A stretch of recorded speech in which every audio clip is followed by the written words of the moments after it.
কলে আমার বাবাকে দেখাইছিলাম আমার রুমটা, যেই রুমে আমি থাকছি। দেখানোর পরে আমার বাবা বলছিল এই রুমে কি তুমি আসো? আসসালামু আলাইকুম। আজকে খুবই আনন্দের দিনে আমি নিজেকে খুবই আনন্দিত মনে করছি এবং ফিল করছি। শুরুতে বলতে চাই, আমি এই কক্সবাজার এসেছি 4 বার, আর 4 বারে 3 বারই ছিলাম পিছনে এবং বসার জায়গা পাইনি। প্রথম থেকে এই গত 3 বারই আমি সিদ্ধান্ত নিয়েছিলাম যে আমাকে সামনে আসতে হবে, আমাকে আমার অবস্থানে আসতে হবে। আমি একটা বিষয় খেয়াল করে দেখলাম, আজকে এখানে প্রায় 2000 মানুষের ভিতরে আমি ওই 10 জনের ভিতরে একজন হতে পেরেছি। আমি ব্যর্থ হইনি, আমি সফল হয়েছি। আমি আপনাদের সবাইকে এটাই বলতে চাই, আমি সিলেট থেকে এসেছি, ওই সিলেটের ওই অঞ্চল থেকে আমার মতো একটা বয়সের ছেলে এই প্রতিষ্ঠানে যখন কাজ শুরু করি, তখন অনেকেই ভেবেছিল আমি মনে হয় ভুল করেছি, অনেকেই ভেবেছিল আমি মনে হয় ভুল রাস্তায় চলে গিয়েছি। আমার পরিবার থেকে শুরু করে, আমার আত্মীয় থেকে শুরু করে সবাই আমাকে সেই ধরনের কথা আমাকে বলেছিল। কিন্তু আমি একটা বিষয় খেয়াল করে দেখেছিলাম, আমার জায়গা থেকে এখানে অসংখ্য মানুষকে দেখেছিলাম যারা সফল ছিল, যারা আজকের যে দিনটা আমি দাঁড়িয়ে আছি এই দিনে তারা অবস্থান করছিল। আর তাদেরকে দেখেই আমার মনের ভিতরে যে স্পিডটা সেটা আমি বাড়িয়ে দিয়েছিলাম, আজকের দিনে অবস্থানে আসতে পারছি। আজকে যারা এই প্রোগ্রামকে ডেকোরেশন করেছে তাদের জন্য এটা রুটিন একটি প্রোগ্রাম মাত্র, যেটা তারা কন্টিনিউ করবে বিভিন্ন প্রোগ্রামের ক্ষেত্রে।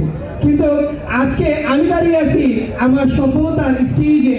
এটা শুধু আমার জন্য স্টেজ না, এটা হচ্ছে আমার জন্য স্বপ্ন, যে স্বপ্ন আমি দেখেছিলাম কক্সবাজারে এসে এরকম একটা জায়গায় আমি দাঁড়িয়ে কথা বলবো, আর আমার কথা শুনে সবাই চেয়ে থাকবে, তালি দিবে।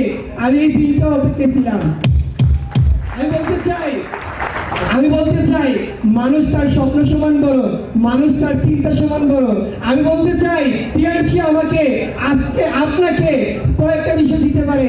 একটা হচ্ছে সুখ, আরেকটা হচ্ছে সমৃদ্ধি, আরেকটা হচ্ছে সমৃদ্ধির জীবন। এছাড়া আমি কিছু দেখি না।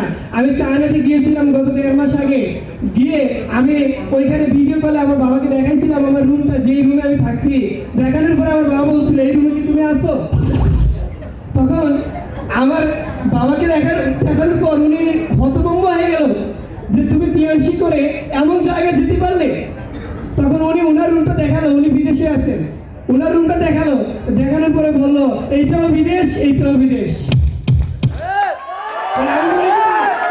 আমি মনে করি টিআরসি হচ্ছে এমন জায়গা যেটা আপনি ফিল করছেন না এখনই, যেটা আপনি বাস্তবে যখন দেখবেন, যখন ফিল করবেন, তখন আপনার কাছে ওই আনন্দ এখানে আইসা লাফাইতে মন চাইবে আমার মনে হয়। আমি বিশ্বাস করি, প্রত্যেকের উদ্দেশ্যে বলতে চাই, আমি আজকে এই জায়গায় আসার পিছনে আমার সিনিয়র লিডারদের অবদান রয়েছে। আমার টপ 2 জন লিডার মেহেদী স্যার এবং আমার সাথে সেলিব্রেশন নিয়েছেন আমার রিফাত স্যার, তাদের কৃতজ্ঞতা। এবং তারা আমাকে সাপোর্ট করেছেন, আমার ফুল টিম আমাকে সাপোর্ট করেছে। ঠিক একইভাবে বলতে চাই, আমরা যদি একসাথে চলতে পারি তাহলে আমরা অর্জনে একসাথে ইনশাআল্লাহ করতে পারবো, আমরা একসাথে জিততে পারবো, একসাথে স্টেজে আসতে পারবো। আমি এই বলে শেষ করতে চাই, আমি বলতে চাই আগামী স্টেজে আসতে চাই এর চেয়ে বড় অর্জন নিয়ে, নিজের র্যাঙ্কটাকে করে নিয়ে এবং অনেক বড় অ্যাচিভমেন্ট নিয়ে আমি এই স্টেজ দখল করতে চাই ইনশাআল্লাহ, এবং আমার টিমের অসংখ্য অর্জন নিয়ে আসতে চাই। এই বলে শেষ করলাম। আসসালামু আলাইকুম।